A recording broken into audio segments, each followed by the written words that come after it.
Bonjour à toutes et à tous, bienvenue dans ce nouveau numéro des Gardiens du quotidien. Aujourd'hui encore, l'actualité française est marquée par des faits divers glaçants où violences, drames familiaux et enquêtes judiciaires se croisent. Nous allons revenir ensemble sur 4 affaires marquantes de ces derniers jours. Une chasse à l'homme armée dans les Vosges, un drame autour d'une piscine à Cogolin, la découverte macabre à la Turballe et enfin un meurtre conjugal à Tours. Voilà. À Xertigny, dans les Vosges, une scène surréaliste s'est déroulée dimanche après-midi. Un trentenaire a pris son fusil et poursuivi en pleine forêt un migrant afghan soupçonné d'avoir agressé sexuellement sa compagne. La tension a duré plusieurs minutes avant l'intervention des gendarmes. Les 2 hommes ont finalement été interpellés et placés en garde à vue. Le mari devra répondre de la détention d'une arme, tandis que l'Afghan est entendu pour des faits présumés d'agression sexuelle. Une affaire explosive où colère, vengeance et justice se télescopent et qui pose la question: jusqu'où peut aller un homme pour défendre l'honneur de sa compagne ? Le Var à Cogolin, où un vacancier belge de 77 ans a perdu la vie dans des circonstances dramatiques alors qu'il tentait de faire partir des adolescents qui squattaient la piscine de sa résidence.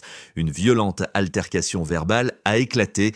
Selon les témoins, pas de coups échangés, mais des menaces terrifiantes de la part des jeunes, viols, mutilations, meurtres. Le septuagénaire se serait effondré peu après, probablement victime d'un malaise. Une autopsie doit déterminer si ce décès est directement lié au choc émotionnel, un drame qui illustre une inquiétante banalisation de la violence verbale, même chez les plus jeunes.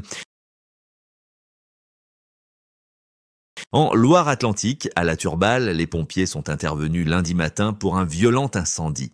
Mais derrière les flammes, la découverte est glaçante. Le corps d'une femme retrouvée dans la véranda, les mains entravées.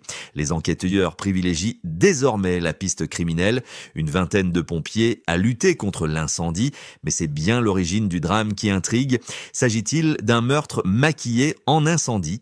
Dans ce genre de dossier, chaque détail compte et les prochaines expertises seront déterminantes. Un homme de 65 ans a été retrouvé massacré dans son appartement par son compagnon sénégalais de 29 ans. Le suspect a reconnu les faits et a été placé en détention provisoire. Il aurait consommé de la cocaïne avant le meurtre, sur fond de dispute intime. L'autopsie a révélé de multiples coups portés avec un objet contondant. Un crime d'une grande brutalité qui vient rappeler que les violences conjugales, qu'elles concernent des couples hétérosexuels ou homosexuels, restent un fléau dans notre société.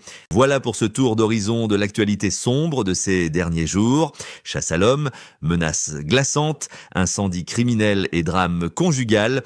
Autant de faits divers qui soulèvent des questions de société et de sécurité. Merci à tous de nous avoir suivis. On se retrouve demain pour de nouvelles actualités. D'ici là, restez vigilants et surtout, n'hésitez pas à partager vos expériences ou vos conseils en commentaire. Votre témoignage peut aider d'autres personnes à éviter le pire. Abonnez-vous à la chaîne et rejoignez la communauté des Gardiens du quotidien pour ne rien manquer des prochaines alertes, faits divers et conseils de sécurité. Parce que prévenir, c'est déjà agir.